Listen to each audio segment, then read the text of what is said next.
ओम नमो भगवते वासुदेवाय नमः। प्रिय भक्तों, आज गुरुवार के दिन सुनिए बृहस्पति देव की व्रत कथा। प्राचीन समय की बात है। भारतवर्ष में एक राजा राज्य करता था। वह बड़ा प्रतापी और दानी था। वह नित्य प्रति मंदिर में भगवान के दर्शन करने जाता। वह ब्राह्मण और गुरु की सेवा किया करता था। उसके द्वार से कोई भी याचक निराश होकर नहीं लौटता था। वह प्रत्येक गुरुवार को व्रत रखता और पूजन करता था। हर दिन गरीबों को सहायता करता था। परंतु यह सब बातें उसकी रानी को अच्छा नहीं लगता। वह न तो व्रत करती और ना ही किसी को एक भी पैसा दान में देती थी। राजा से भी ऐसा करने को मना करती थी। एक समय की बात है। राजा शिकार खेलने वन को चले गए थे। घर पर रानी और दासी उसी समय गुरु बृहस्पतिवार का रूप धारण करके राजा के दरबार पर भिक्षा मांगने आए। साधु ने रानी से भिक्षा मांगी तो रानी कहने लगी, साधु महाराज, मैं इस दान और पुण्य से तंग आ गई हूँ। इस कार्य के लिए तो मेरे पति देव ही बहुत है। अब आप ऐसा कोई कृपा करें कि हमारा सारा धन नष्ट हो जाए और मैं आराम से रह सकूं। साधु रूपी बृहस्पति देव ने कहा, हे देवी, तुम बड़ी विचित्र हो। संतान और धन से कोई दुखी नहीं होता। इसको तो सभी चाहते हैं। पापी भी पुत्र और धन की इच्छा करता है। अगर तुम्हारे पास धन अधिक है तो भूखे मनुष्यों को भोजन कराओ, प्याऊ लगवाओ, ब्राह्मणों को दान दो, धर्मशालाएं बनवाओ, कुआं, तालाब, बावड़ी, बाग, बगीचे आदि का निर्माण कराओ तथा निर्धन की कुंवारी कन्याओं का विवाह कराओ और यज्ञ आदि करो। इस प्रकार कर्मों से अपने कुल को और आपका नाम सार्थक कर लो और स्वर्ग की प्राप्ति होगी। किंतु रानी की इन बात से खुशी नहीं हुई। उसने कहा कि हे साधु महाराज, मुझे ऐसे धन की बिल्कुल आवश्यकता नहीं है जिसको मैं अन्य लोगों में दान दूं या जिसको रखने और संभालने में मेरी सारा समय नष्ट हो जाए। तब साधु ने कहा, हे देवी, अगर तुम्हारी ऐसी इच्छा है तो जैसा मैं तुम्हें बताता हूँ तुम वैसा ही करना। बृहस्पतिवार के दिन घर को गोबर से लीपना, अपने केसों को पीली मिट्टी से धोना। राजा से कहना कि वह बृहस्पतिवार के दिन दाढ़ी कटवाया करे और भोजन में मांस मदिरा खाया करे। कपड़ा धोबी के यहाँ धुलने के लिए देना। इस प्रकार 7 बृहस्पतिवार करने से तुम्हारा सब धन नष्ट हो जाएगा। ऐसा कहकर साधु महाराज रूपी बृहस्पति देव अंतर ध्यान हो गए। रानी ने साधु के कहे अनुसार 7 बृहस्पतिवार को ऐसा ही करने का विचार किया। साधु के बताए अनुसार कार्य करते हुए केवल 3 बृहस्पतिवार ही बीते थे कि उसकी समस्त धन संपत्ति नष्ट हो गई। भोजन के लिए दोनों समय के परिवार तरसने लगा तथा सांसारिक भोगों से दुखी रहने लगा। तब वह राजा रानी से कहने लगा, हे रानी, तुम यहाँ पर रहो, मैं दूसरे देश जाता हूँ, क्योंकि यहाँ पर मुझे सब मनुष्य जानते हैं, इसीलिए मैं यहाँ कोई काम नहीं कर सकता। मैं अब परदेश जा रहा हूँ, वहाँ कोई काम धंधा करूँगा, शायद हमारे भाग्य बदल जाए। ऐसा कहकर राजा परदेश चला गया। वहाँ जाकर जंगल में लकड़ी काट कर लाता और शहर में बेचता। इस तरह उसने अपना जीवन व्यतीत करने लगा। इधर राजा के बिना रानी और दासियां दुखी रहने लगी। किसी दिन भोजन मिलता और किसी दिन जल पीकर ही रह जाती। एक बार रानी और दासियों को 7 दिन तक बिना भोजन के रहना पड़ा। तो रानी ने अपने दासी से कहा, हे दासी, यहाँ पास ही के नगर में मेरी बहन रहती है। वह बड़ी धनवान है। तो उसके पास जा और वहां से 5 सेर बेझड़ मांग कर ले आ, जिससे कुछ समय के लिए गुजारा हो सके। दासी रानी की बहन के पास गई। रानी की बहन उस समय पूजा कर रही थी। दासी ने रानी की बहन से कहा, हे रानी, मुझे आपकी बहन ने भेजा है, मुझे 5 सेर बेझड़ दे दो। दासी ने यह बात अनेक बार कही, परंतु रानी की बहन ने कोई उत्तर नहीं दिया, क्योंकि उस समय वह बृहस्पतिवार की कथा सुन रही थी। जब दासी को रानी की बहन से कोई उत्तर नहीं मिला तो वह बहुत दुखी हुई। उसे क्रोध भी आया। वह लौटकर रानी से बोली, हे रानी, आपकी बहन तो बड़ी घमंडी है। वह तो छोटे लोगों से बात भी नहीं करती। मैंने उससे कई बार कहा लेकिन उसने कोई उत्तर नहीं दिया। मैं वापस चली आई। रानी बोली, हे दासी, इसमें उसका कोई दोष नहीं। जब बुरे दिन आते हैं तब कोई सहारा नहीं देता। अच्छे बुरे का पता विपत्ति में ही लगता है। अब तो जो ईश्वर की इच्छा होगी वही होगा। यह सब हमारे भाग्य का दोष है। उधर रानी की बहन ने सोचा कि मेरी बहन की दासी आई थी, परंतु मैं उसे वो नहीं बोल पाई। इससे वह बहुत दुखी हुई। अतः कथा सुनकर और विष्णु भगवान का पूजन समाप्त कर वह अपनी बहन के घर आई और कहने लगी, हे बहन, मैं बृहस्पतिवार का व्रत कर रही थी। तुम्हारी दासी हमारे घर पर गई थी, परंतु जब तक कथा होती है तब तक हम लोग ना उठते हैं और ना बोलते हैं। इसीलिए मैं नहीं बोली। तो वो दासी क्यों गई थी? रानी बोली, बहन, हमारे घर अनाज नहीं था। वैसे तुमसे कोई बात छिपी नहीं है। इस कारण मैंने दासी को तुम्हारे पास 5 सेर बेझड़ लेने के लिए भेजा था। रानी की बहन बोली, बहन, देखो, बृहस्पति भगवान सबकी मनोकामनाएं पूर्ण करते हैं। देखो, शायद तुम्हारे घर में अनाज रखा हो। यह सुनकर दासी घर के अंदर गई तो वहां उसे एक घड़ा बेझड़ मिल गया। उसे बड़ी हैरानी हुई, क्योंकि उसने एक एक बर्तन देख लिया था। उसने बाहर आकर रानी को बताया कि दासी अपनी रानी से कहने लगी, हे रानी, देखो, वैसे तो जब हम अन्न नहीं मिलता तब हम सब रोज व्रत ही तो करते हैं। अगर इनसे व्रत की विधि और कथा पूछ ली जाए तो उसे हम भी किया करेंगे। दासी के कहने पर रानी ने अपनी बहन से बृहस्पतिवार के व्रत के बारे में पूछा। उसकी बहन ने बताया, हे रानी, बहन, बृहस्पतिवार को सूर्य देव से पहले उठकर स्नान करके बृहस्पतिवार का व्रत करना चाहिए, लेकिन उस दिन सिर नहीं धोना चाहिए। बृहस्पतिवार के व्रत में चने की दाल और मुनक्का से विष्णु भगवान का केले के वृक्ष के जड़ में पूजन करें तथा दीपक जलावें। उस दिन एक भी समय भोजन करें। भोजन पीले खाद्य पदार्थों का करें और कथा सुने। इस प्रकार करने से गुरु भगवान प्रसन्न होते हैं, अन्न पुत्र धन देते हैं, मनोकामनाएं पूर्ण करते हैं। व्रत और पूजन की विधि बताकर रानी की बहन अपने घर लौट गई। रानी और दासी दोनों ने निश्चय किया कि बृहस्पति देव भगवान का पूजन जरूर करेंगे। 7 दिन बाद जब बृहस्पति दिन का दिन आया तो उन्होंने व्रत रखा। घुड़साल में जाकर चना और गुड़ बीन लाई तथा उसकी दाल से केले की जड़ तथा विष्णु भगवान का पूजन किया। अब पीला भोजन कहाँ से आए? दोनों बड़ी दुखी हुई, परंतु उन्होंने व्रत किया था। इस कारण बृहस्पति देव भगवान प्रसन्न थे। एक साधारण व्यक्ति के रूप में वे 2 थालों में सुंदर पीला भोजन लेकर आए और दासी को देकर बोले, हे दासी, यह भोजन तुम्हारे और रानी के लिए है, तुम दोनों कर लेना। दासी भोजन पाकर बहुत प्रसन्न हुई और रानी से बोली, रानी जी, भोजन कर लो। रानी को भोजन आने के बारे में कुछ नहीं पता था, इसीलिए वह दासी से बोली, जा, दुर्व्यर्थ में हमारी हंसी उड़ाती है। तब दासी बोली, रानी, एक व्यक्ति भोजन देकर गया है। तब रानी कहने लगी, वह भोजन तेरे लिए ही देकर गया है, तू ही भोजन कर। दासी ने कहा, वह व्यक्ति हम दोनों के लिए थालों में भोजन देकर गया है, इसीलिए मैं और आप दोनों ही साथ साथ भोजन करेंगे। फिर दोनों ने गुरु भगवान को नमस्कार कर भोजन किया। उसके बाद वे सब प्रत्येक बृहस्पतिवार को गुरु भगवान का व्रत और पूजन करने लगी। बृहस्पति भगवान की कृपा से उनके पास धन आ गया, परंतु रानी फिर से पहले की तरह आलस्य करने लगी। तब दासी बोली, देखो रानी, तुम पहले भी इसी प्रकार आलस्य करती थी। तुम्हें धन रखने में कष्ट होता था, इस कारण सभी धन नष्ट हो गया। अब गुरु भगवान की कृपा से धन मिला है तो तुम्हें फिर आलस्य होता है। बड़ी मुसीबतों के बाद हमने यह धन पाया है, इसीलिए हम दान पुण्य करना चाहिए। तुम भूखे मनुष्यों को भोजन कराओ, प्याऊ लगवाओ, ब्राह्मणों को दान दो, कुआं तालाब बावड़ी आदि का निर्माण करवाओ, मंदिर पाठशाला बनवाकर दान दो, कुंवारी कन्याओं का विवाह करवाओ। धन को शुभ कार्यों में खर्च करो, जिससे तुम्हारे कुल का यश बढ़े और स्वर्ग की प्राप्ति हो, पितर भी प्रसन्न हो। दासी की बात मानकर रानी ने इसी प्रकार के कर्म करने प्रारंभ कर दिए, जिससे उनका काफी यश फैलने लगा। एक दिन रानी और दासी आपस में विचार करने लगी कि न जाने राजा किस दशा में होंगे, उनकी कोई खोज खबर नहीं है। उन्होंने बृहस्पति देव से प्रार्थना की और तब भगवान ने रात्रि में राजा को स्वप्न में कहा, हे राजा, उठ, तेरी रानी तुझको याद करती है, अब अपने देश को वापस लौट जा। राजा प्रातःकाल उठकर जंगल से लकड़ियां काटकर लाने के लिए जंगल की ओर चल पड़ा। जंगल से गुजरते हुए वह सोचने लगा, रानी की गलती से उसे कितने दुख भोगने पड़े। राजपाट छोड़कर उसे जंगल में आकर रहना पड़ा। जंगल से लकड़ियां काटकर उन्हें बेचकर गुजारा करना पड़ रहा है। उसी समय उस जंगल में बृहस्पति देव एक साधु का रूप धारण करके आए और राजा के पास आकर बोले, हे लकड़हारे, तुम इस सुनसान जंगल में किस चिंता में बैठे हो, मुझे बताओ। यह सुनकर राजा की आंखों में आंसू भर आए और साधु की वंदना करके वह बोला, हे प्रभु, आप सब कुछ जानने वाले हैं।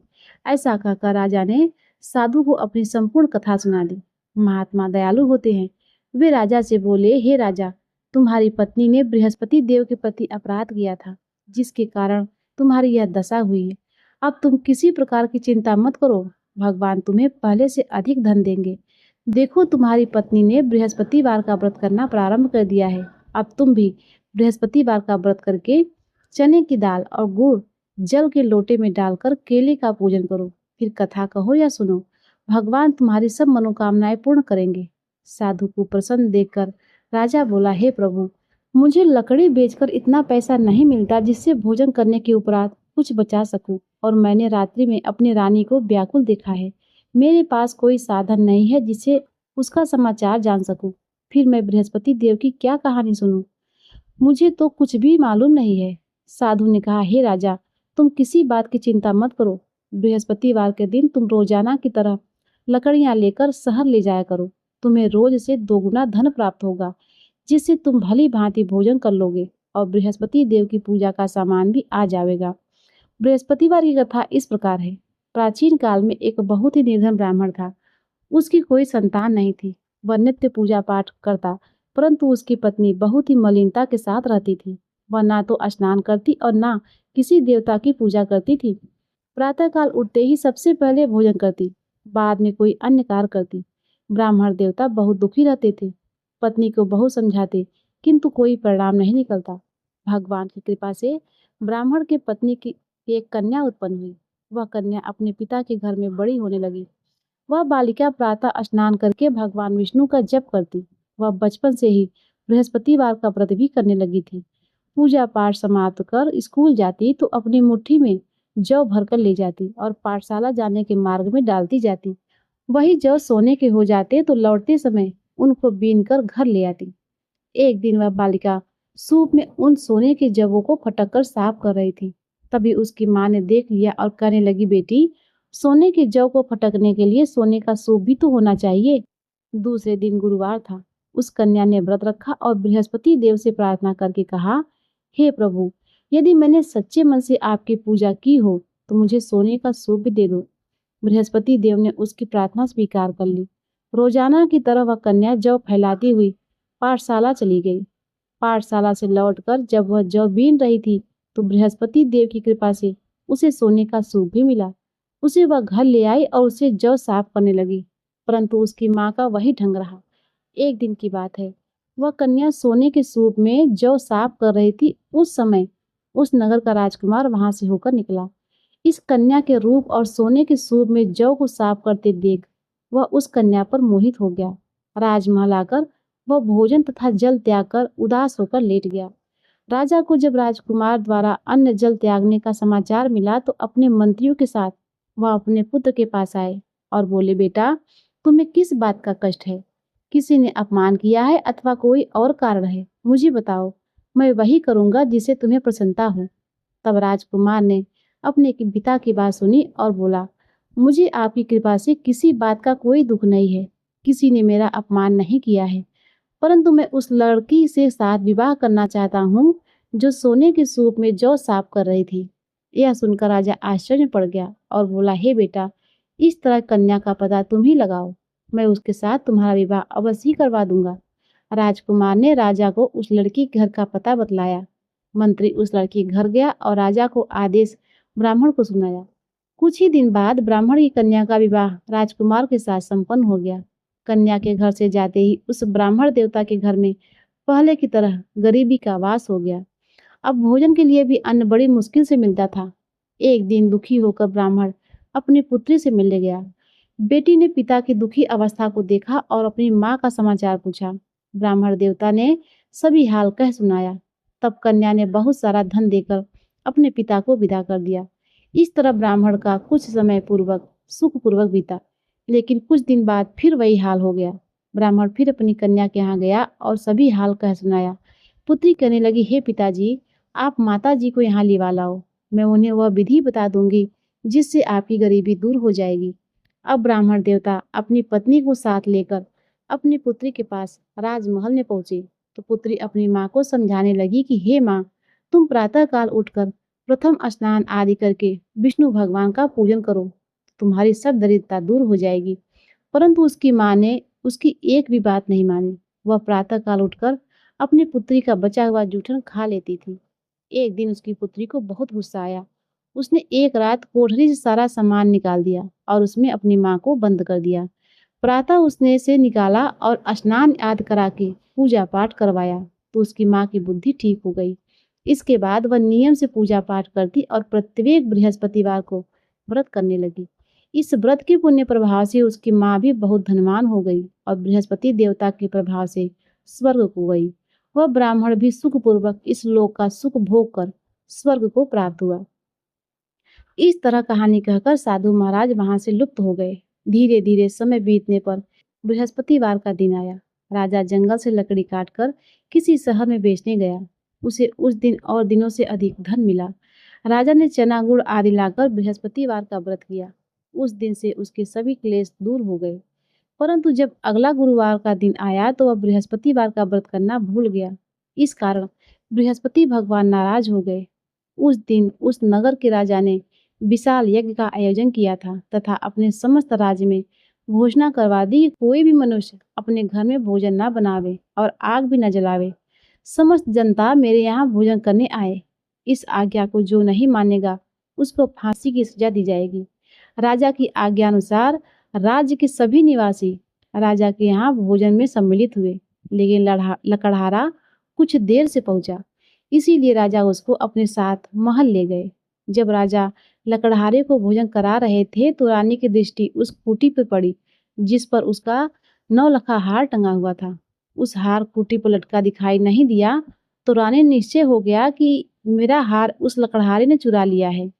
उस समय सैनिक बुलाकर उसको कैद खाने में डलवा दिया गया। जब लकड़हारा कारागार में पड़ गया तो बहुत दुखी होकर विचार करने लगा कि न जाने कौन से पूर्व जन्म के कर्म से मुझे यह दुख प्राप्त हुआ है, और उसी साधु को याद करने लगा जो जंगल में मिला था। तत्काल बृहस्पति देव साधु के रूप में प्रकट हो गए और उसकी दशा को देखकर कहने लगे, अरे मूर्ख, तूने बृहस्पति देवता की कथा नहीं की, इस कारण तुझे दुख प्राप्त हुआ है। अब चिंता मत कर, बृहस्पतिवार के दिन कारागार के दरवाजे पर तुझे 4 पैसे मिलेंगे। उनसे तुम बृहस्पति देव की पूजा करना तो तेरे सभी कष्ट दूर हो जाएंगे।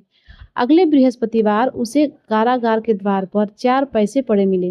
राजा ने पूजा का सामान मंगवाकर कथा कही और प्रसाद बांटा। उसी रात्रि को बृहस्पति देव ने उस नगर के राजा को स्वप्न में कहा कि हे राजा, तूने जिस आदमी को कारागार में बंद कर रखा है वह निर्दोष है, वह राजा है, उसे छोड़ देना। रानी का हार उसी खूंटी पर टंगा हुआ है। अगर तूने ऐसा नहीं करेगा तो मैं तेरे राज्य को नष्ट कर दूंगा। राजा प्रातःकाल उठा और खूंटी पर हार टंगा देखकर लकड़हारे को बुलाकर क्षमा मांगी तथा राजा के योग्य सुंदर वस्त्र आभूषण कर उसे विदा कर दिया। गुरुदेव की आज्ञा अनुसार राजा अब अपने नगर की ओर चला। राजा जब नगर के निकट पहुंचा तो उसे बड़ा ही आश्चर्य हुआ। नगर में पहले से अधिक बाग, तालाब और कुएं तथा बहुत से धर्मशालाएं, मंदिर आदि बने हुए हैं। राजा ने पूछा कि यह सब किसका बाग और धर्मशाला है? तब नगर के सब लोग कहने लगे, यह सब रानी और दासी द्वारा बनवाए गए हैं। राजा को आश्चर्य हुआ और गुस्सा भी आया। जब रानी ने खबर सुनी कि राजा आ रहे हैं, उसने अपने दासी को कहा, हे दासी, देख, राजा हमको कितनी बुरी हाल में छोड़ गए थे। वह हमारी ऐसी हालत देखकर लौट न जाए, इसलिए तू दरवाजे पर खड़ी हो जा। रानी की आज्ञा अनुसार दासी दरवाजे पर खड़ी हो गई। जब राजा आए तो उन्हें अपने साथ महल लिवा गई। तब राजा ने क्रोध करके अपनी तलवार निकाली और पूछने लगा, बताओ, यह धन तुम्हें कैसे प्राप्त हुआ है? तब रानी ने बताया, हमें यह सब धन बृहस्पति देव के प्रभाव से प्राप्त हुआ है। राजा ने जब निश्चय किया कि 7 रोज बाद तो सभी बृहस्पति देव का पूजन करते हैं, परंतु मैं रोजाना दिन में 3 बार कथा कहूंगा तथा रोज व्रत किया करूंगा। अब हर समय राजा के दुपट्टे में चने की दाल बंधी रहती तथा दिन में 3 बार वह कथा कहता। एक दिन राजा ने विचार किया कि चलो अपनी बहन के यहाँ आवे। इस तरह का निश्चय कर राजा घोड़े पर सवार होकर अपनी बहन के यहाँ चल पड़ा। रास्ते में उसने देखा कि कुछ आदमी एक मुर्दे को लिए जा रहे हैं। उन्हें रोककर राजा कहने लगा, अरे भाइयों, मेरी बृहस्पतिवार की कथा तो सुन लो। वे बोले, लो, हमारा तो आदमी मर गया है, इनको अपनी कथा की पड़ी है। परंतु कुछ आदमी बोले, अच्छा कहो, हम तुम्हारी कथा भी सुनेंगे। राजा ने दाल निकाली और कथा कहनी शुरू कर दी। जब कथा आधी हुई तो मुर्दा हिलने लगा और जब कथा समाप्त हुई तो वह राम राम करके उठ खड़ा हुआ। राजा आगे बढ़े, उसे चलते चलते शाम हो गई। आगे मार्ग में उसे किसान खेत में हल चलाता मिला। राजा उससे बोला, अरे भैया, तुम मेरी बृहस्पतिवार की कथा तो सुन लो। किसान बोला, जब तक तेरी कथा सुनूंगा तब तक मैं 4 हरैया जोत लूंगा। जा अपनी कथा किसी और को सुनाना। राजा आगे चलने लगा। राजा के हटते ही बैल पछाड़ खाकर गिर पड़ा तथा किसान के पैर में बहुत जोर का दर्द होने लगा। उसी समय किसान की माँ रोटी लेकर आई। उसने जब यह देखा तो अपने पुत्र से सब हाल पूछा। बेटे ने सभी हाल बता दिया। बुढ़िया दौड़ी दौड़ी उस घुड़सवार के पास गई और उसने बोली, मैं तेरी कथा सुनूंगी, तू अपनी कथा मेरे खेत पर चलकर कहना। राजा ने लौटकर बुढ़िया के खेत पर जाकर कथा कही, जिसके सुनते ही बैल खड़े हो गए और किसान के पेट का दर्द भी बंद हो गया। अब राजा अपनी बहन के घर पहुंचा। बहन ने भाई की खूब मेहमान नवाजी की। दूसरे दिन प्रातःकाल राजा जगा तो देखने लगा कि सब लोग भोजन कर रहे हैं। राजा ने अपनी बहन से पूछा कि ऐसा कोई मनुष्य है जिसने भोजन न किया हो, जो मेरे बृहस्पतिवार की कथा सुन ले। तो बहन बोली, भैया यह देश ऐसा ही है। पहले ये के लोग यहाँ भोजन करते हैं, बाद में अन्य कोई काम करते हैं। मैं पड़ोस में देखकर आती हूँ कि कोई है कि नहीं है। ऐसा कहकर बहन देखने चली गई, परंतु उसे कोई भी ऐसा व्यक्ति नहीं मिला जिसने भोजन नहीं किया हो। फिर वह एक कुम्हार के घर गई, जिसका लड़का बीमार था। उसे पता चला कि उसके यहाँ 3 दिन से किसी ने भोजन नहीं किया है। रानी ने अपने भाई की कथा सुनने के लिए कुम्हार से कहा तो वह तैयार हो गए। तब राजा ने जाकर बृहस्पतिवार की कथा कही, जिसको सुन के उसका लड़का ठीक हो गया। अब तो राजा की प्रशंसा होने लगी। एक दिन राजा ने अपनी बहन से कहा, बहन अब मैं घर जाऊंगा, तुम भी तैयार हो जाओ। राजा की बहन ने अपनी सास से अपने भाई के साथ जाने की आज्ञा मांगी तो सास बोली, चली जा, परंतु अपने लड़के को मत ले जाना, क्योंकि तेरा भाई संतानहीन है। बहन ने अपने भाई से कहा, भैया मैं तो चलूंगी, परंतु कोई बालक नहीं जाएगा। राजा ने कहा, जब कोई बालक नहीं चलेगा तब तुम ही जाकर क्या करोगी। फिर दुखी मन से राजा अपने घर को लौट आया। राजा ने अपनी रानी से कहा, हम निसंतान हैं, इसीलिए हमारे घर आना कोई पसंद नहीं करता। हम निर्वंशी राजा हैं। ऐसा कहकर वह बिना भोजन आदि के सैया पर लेट गया। रानी बोली, हे प्रभु, बृहस्पति देव ने हमें सब कुछ दिया है, वे हमें संतान भी अवश्य देंगे। उसी रात बृहस्पति देव ने राजा को स्वप्न में कहा कि राजन उठ, सभी सोच त्याग दे, तेरी रानी गर्भ से है। राजा को यह जानकर बड़ी प्रसन्नता हुई। 9वें महीने के गर्भ से एक सुंदर पुत्र पैदा हुआ। जब राजा की बहन ने यह शुभ समाचार सुना तो वह बहुत खुश हुई। बधाई लेकर अपने भाई के यहाँ आई। तभी रानी ने कहा, घोड़ा चढ़कर तो आई, गधा चढ़कर नहीं आई। राजा की बहन बोली, भाई मैं इस तरह से ना कहती तो तुम्हें संतान कैसे मिलता। बृहस्पति देव ऐसे ही हैं, जिसके मन में जो कामनाएं रहती है सभी को पूर्ण करते हैं। जो सद्भावना पूर्वक बृहस्पतिवार का व्रत करता है और कथा पढ़ता है अथवा सुनता है, दूसरों को सुनाता है, बृहस्पति देव उसकी सभी मनोकामनाएं पूर्ण करते हैं। बृहस्पति देव उनकी सदैव रक्षा करते हैं। जो संसार में सद्भावना और सच्चे मन से बृहस्पति देव का पूजन करते हैं, उनकी सभी मनोकामनाएं उसी प्रकार पूर्ण हो जाती है, जैसे राजा और रानी ने बृहस्पति देव की कथा का गुणगान किया। उनकी सभी इच्छाएं बृहस्पति देव ने पूर्ण की। मनुष्य को हृदय से उनका मनन करते हुए जयकारना करनी चाहिए। तो प्रेम से बोलिए, बृहस्पति देवता की जय। प्रिय भक्तों, यह थी बृहस्पतिवार की कथा। अब आइए सुनते हैं आरती। ओम जय बृहस्पति देवा, स्वामी जय बृहस्पति देवा। छिन छिन भोग लगाऊं, कदली फल मेवा। ओम जय बृहस्पति देवा, तुम पूर्ण परमात्मा, तुम अंतर्यामी प्रभु, तुम अंतर्यामी। जगत पिता जगदीश्वर, तुम सबके स्वामी। ओम जय बृहस्पति देवा, चरणामृत निज निर्मल, सब पातक हरता स्वामी, सब पातक हरता। सकल मनोरथ दायक, सकल मनोरथ दायक, कृपा करो भरता। ओम जय बृहस्पति देवा, तन मन धन अर्पण कर, जो जन शरण पड़े स्वामी, जो जन शरण पड़े। प्रभु प्रकट तब होकर, प्रभु प्रकट तब होकर, आकर द्वार खड़े। ओम जय बृहस्पति देवा, दीन दयाल दयानिधि भक्तन हितकारी, स्वामी भक्तन हितकारी। पाप दोष सब हरिता, पाप दोष सब हरता, भव बंधन हारी। ओम जय बृहस्पति देवा, सकल मनोरथ दायक, सब संशय तारो, स्वामी सब संशय तारो। विषय विकार मिटाओ, संतन सुखकारी। ओम जय बृहस्पति देवा, जो कोई आरती तेरी प्रेम सहित गावे, प्रभु प्रेम सहित गावे। ज्येष्ठानंद बंद सो निश्चय वह पावे। ओम जय बृहस्पति देवा, जय बृहस्पति देवा।